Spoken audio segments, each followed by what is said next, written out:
प्रयागराज की राजनीति में जिस करवरिया बंधु की सबसे ज्यादा चर्चा होती है, उसका सिपा सलार उदयभान करवरिया जेल से बाहर आ गया है।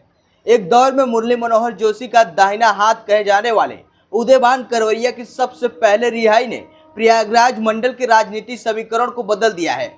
करवरिया के प्रभाव वाले इलाके में भारतीय जनता पार्टी बीजेपी की हार और अचानक से उदयभान की रिहाई को लेकर कई तरह की चर्चाएं हैं। 1996 में हुई विधायक जवाहर पंडित की हत्या के मामले में 5 साल पहले ही उदयभान करवरिया को उम्र कैद की सजा मिली थी।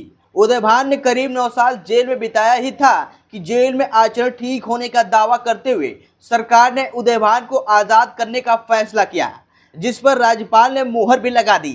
उदयभान जेल से रिहा हो गए। इस रिहाई से प्रयागराज मंडल में बीजेपी को संजीवनी सी मिल गई। डिप्टी सीएम केशव प्रसाद मौर्य के इर्द गिर्द ही प्रयागराज मंडल की सियासत घूमती है। केशव प्रसाद मौर्य और उदयभान करवरिया के बीच कोई अदावत नहीं है, लेकिन उदयभान करवरिया का जेल से बाहर आने का मतलब केशव प्रसाद मौर्य के सामने एक लकीर को खींच देने जैसा है। राजनीति विश्लेषण मानते हैं कि उदयभान के जरिए सूबे के सबसे ताकतवर शख्स ने केशव प्रसाद मौर्य की घर में घेराबंदी कर दी है। बीजेपी के टिकट पर विधानसभा सीट से 2 बार विधायक रहे उदयभान की गिनती प्रयागराज मंडल के सबसे बड़े ब्राह्मण चेहरे के रूप में होती है।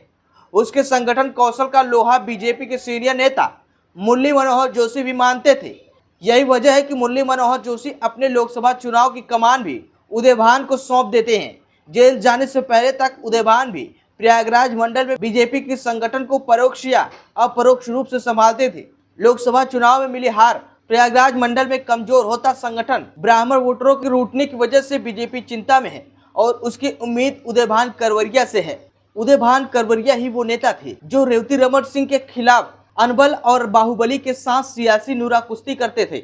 अब रेवती रमन सिंह के बेटे उज्जवल रमन सिंह प्रयागराज के सांसद बन गए हैं, तो बीजेपी उदयभान के जरिए 2027 के गणित दुरुस्त करना चाहती है।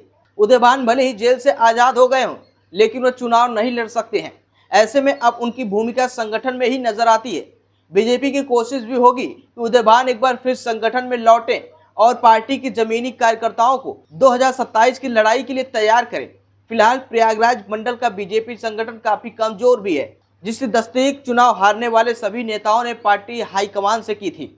लोकसभा चुनाव में हार के बाद जब बीजेपी ने समीक्षा शुरू की तो उसमें पता चला कि प्रयागराज में संगठन कई गुटों में बंट चुका है। खासतौर पर ब्राह्मण नेताओं ने कई गुट बना लिए हैं, जिसमें शुक्ला गुट, पांडे गुट और ओझा गुट नाम सामने आए हैं।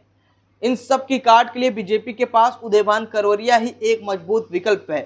उदयभान करवरिया ही ब्राह्मण वोटरों में पकड़ है और साथ ही जेल जाने के कारण एक सहानुभूति भी। वैसे तो उदयभान करवरिया पिछले कई दशक से प्रयागराज की राजनीति के मंझे हुए खिलाड़ी माने जाते हैं, लेकिन उनकी जड़ कौशाम्बी भी जुड़ी हुई है। कौशाम्बी में अभी भी उदयभान करवरिया के करीबी का सिक्का जलता है और ब्राह्मण वोटरों पर पकड़ मजबूत है।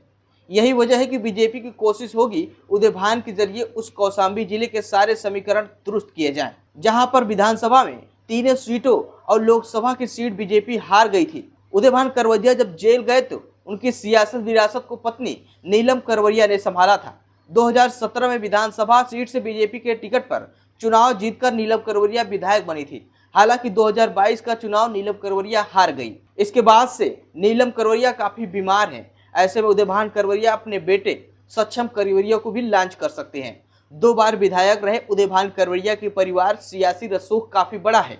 2002 में 2007 के चुनाव में उदयभान करवरिया 12 सीट से चुनाव जीते थे, जबकि 2009 में बड़े भाई कपिल मुन करवरिया प्रयागराज के सांसद बन गए थे।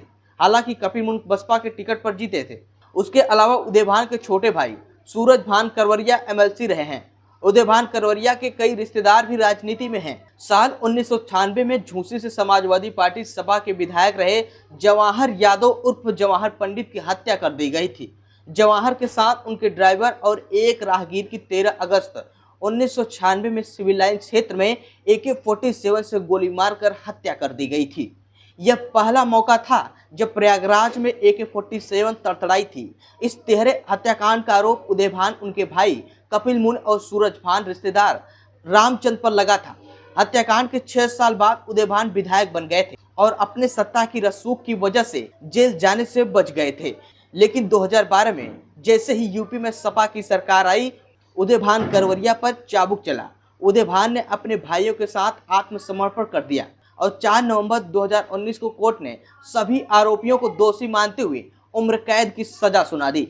दोषी ठहराए जाने के 5 साल बाद ही उदयभान जेल से बाहर आ गया। वजह बनी जेल में आचरण की ठीक होना।